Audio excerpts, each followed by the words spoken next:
Now, big fight tonight in Riyadh in Saudi Arabia. Tyson Fury, the British boxer, facing Oleksandr Usyk, the fierce Ukrainian. Joining us now to preview the big bout is our resident sports correspondent, Aidan McGee, and former professional boxer and world champion, Duke McKenzie. Good morning to you, Duke. Give us a flavour of tonight then.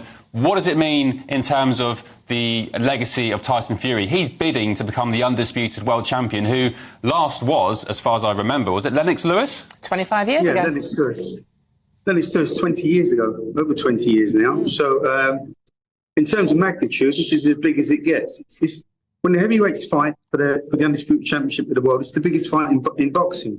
So what we're looking for, obviously what everybody wants is a Fury victory. Couldn't have picked a tougher opponent. In Oleksandr Usyk is just about as good as it gets, right across the board. Former cruiserweight world champion, undefeated professional world champion, former undisputed cruiserweight world champion, I might add. So listen, he brings so much to this fight. It's going to be an amazing fight, I'm sure. I just hope the viewers get value for money. Duke, it's Aidan here. I wondered if we might be guilty, as we often are, as a part of a British audience, of underestimating Oleksandr Usyk. He's highly skilled, isn't he? Yeah, listen, he's a southpaw. All right, he's a little bit on the small side, but when you fight a bigger guy, if you're a smaller guy and you're fighting a bigger guy, then you set a really, really quick pace and you make the bigger guy fight at a harder pace. I'm not so sure that Tyson Fury is going to have the engine to keep up with this guy because he's lost so much weight, Tyson Fury, coming into this fight. That's not a good thing. You know, his best weight is probably about 21, 22 stone. That's his fighting weight. But I think he's going to be under that today. So that doesn't really bode too well. But I think, for my money, he's just a better all-rounder. You know, his ring IQ is brilliant. You know, he doesn't get cut. He doesn't get knocked down. He knows how to win. He knows how to grind out a win. And I just sincerely expect him to win. I mean, listen, I'd like to make a case for Fury winning this fight, but if I was asked if I was going to fight one of these two guys, which one would I prefer? I'd prefer to fight Fury.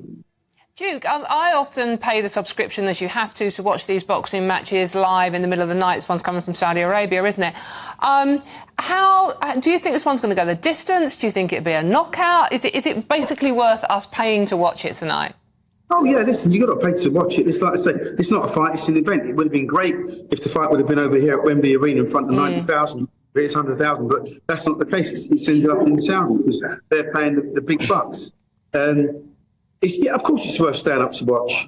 But I think that Usyk wins the fight, and I could see him stopping Fury late in the fight, you know, around 8, 9, 10, somewhere around that.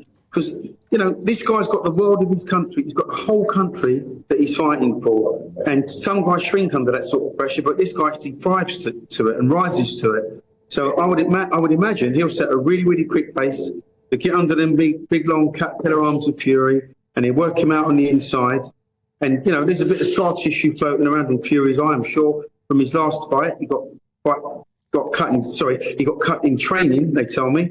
So that could open up. That could be part of the reason why the fights get stopped. But I just think Usyk's just got a little bit too much of everything.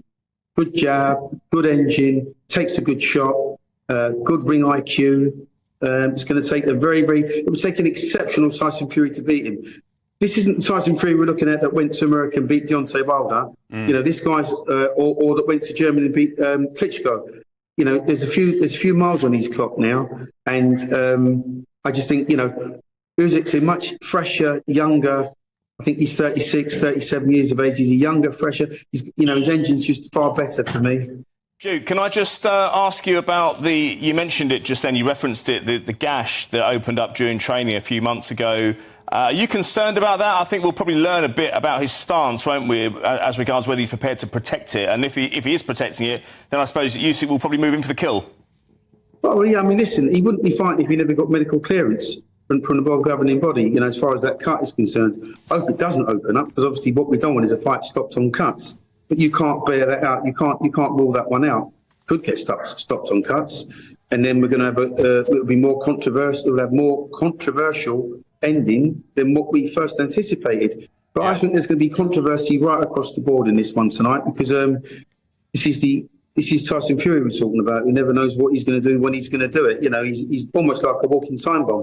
They say that he's been quite calm in training. This is sort of paramount for him. But, I mean, listen, nerves can take a toll on any fight. It doesn't matter who you are, whether you're Mike Tyson or a flyweight boxer. It doesn't really matter who you are. Nerves can take a hold of you, and maybe that's just his nervous side coming out a little bit, because the reality is the fight's only a few hours away. Duke, very, very quickly, one final question. The prize tonight is £115 million prize purse. Is there too much money in boxing? Is it ruining it? Just very quickly. No, I don't think it's ruining the sport. And if anything else, it's going to entice younger kids to get involved in sports, because they're going to see that as a bit of a golden carrot. So, listen, the fact that the fight's gone to Saudi and there's a lot of money involved, I think it's great for the sport.